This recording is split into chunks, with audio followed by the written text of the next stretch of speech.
আসসালামু আলাইকুম। NTP academia চ্যানেলে আপনাদের সবাইকে স্বাগতম জানাচ্ছি।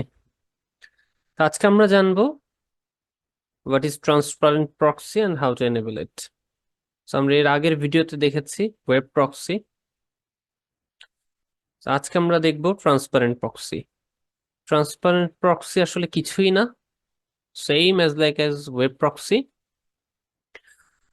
শুধু পার্থক্যটা হচ্ছে যে ওয়েব প্রক্সি চালু করার পরে আমাদেরকে নিশ্চয়ই খেয়াল আছে যে ক্লায়েন্টের ব্রাউজারে গিয়ে আমাদেরকে ম্যানুয়ালি এই ওয়েব প্রক্সিটা কনফিগারেশন করে দিয়ে আসতে হয় এখানে এসে। কিন্তু ট্রান্সপারেন্ট প্রক্সি যদি আমরা এনেবল করি সেক্ষেত্রে আমার ইউজার এন্ডে গিয়ে এক্সট্রা অতিরিক্ত কোনো কনফিগারেশনের প্রয়োজন নেই। সো ব্যাক এন্ডে এটা কাজ করতে থাকবে। তো চলুন আমরা কনফিগারেশন পার্টে চলে যাই। আমরা প্রথমে যাব আমাদের মাইক্রোটিক রাউটারে। মাইক্রোটিক রাউটারে এসে আমাদেরকে ওয়েব প্রক্সি এটা এনেবল থাকতে হবে। আমাদের এটা এনেবল আছে। দেন আমরা আসবো আমাদের আইপি ফায়ারওয়ালে। ফায়ারওয়ালে এসে আমাদেরকে প্লাস আইকন সিলেক্ট করতে হবে। প্লাস আইকন সিলেক্ট করে আমাদেরকে জেনারেল ট্যাবে আসতে হবে। জেনারেল ট্যাবে এসে আমাদেরকে ডেস্টিনেশন নেট সিলেক্ট করতে হবে আর সোর্স অ্যাড্রেস দিতে হবে। সো সোর্স অ্যাড্রেস আমার পিসির যে নেটওয়ার্ক অ্যাড্রেস, পিসির পোর্ট, আমাদের ল্যান পোর্টের যে নেটওয়ার্ক অ্যাড্রেস সেটা দিয়ে দিচ্ছি।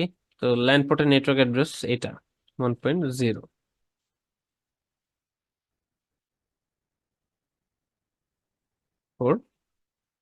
প্রোটোকল টিসিপি আর ডেস্টিনেশন পোর্ট হবে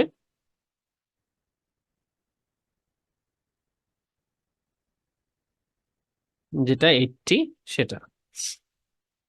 So, আমরা আগেই বলেছি এইচটিটিপিএস বা এফটিপি পোর্ট সেগুলো আমাদের এই ওয়েব প্রক্সি বা ট্রান্সপারেন্ট প্রক্সিতে কাজ করবে না।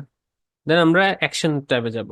অ্যাকশন ট্যাবে গিয়ে আমরা আমাদের এই নেটওয়ার্কের সব ডেটাকে কোথায় রিডিরেক্ট করব, অ্যাকশন দিয়ে দিলাম রিডিরেক্ট। আর কোন পোর্টে করব? 8080। আচ্ছা, ফাইন। দেখুন এখানে আমরা দেখতে পাচ্ছি যে 0 বাইট 0 প্যাকেট। আমরা একটু আমাদের ব্রাউজারে যাই। ব্রাউজারে গিয়ে দেখুন আমরা কিন্তু এখানে নো প্রক্সি দেয়া, আমরা কোনো কনফিগারেশন করলাম না। আমরা এটা ওকে রেখে আমাদের নর্মাল ব্রাউজার হিট করলাম। সো দেখতে পাচ্ছেন, সো এখানে বাইট 312 বাইট প্যাকেট, 6টা প্যাকেট সে রিজেক্ট করেছে। সেই ডেটাটা দিচ্ছে। ব্রাউজার এন্ডে কোথাও প্রক্সি কনফিগার করিনি, জাস্ট এখান থেকে। এটাই হচ্ছে আমাদের বেসিক্যালি ট্রান্সপারেন্ট প্রক্সি। তো আজকের জন্য এটুকুই। দেখা হবে আগামী টিউটোরিয়ালে।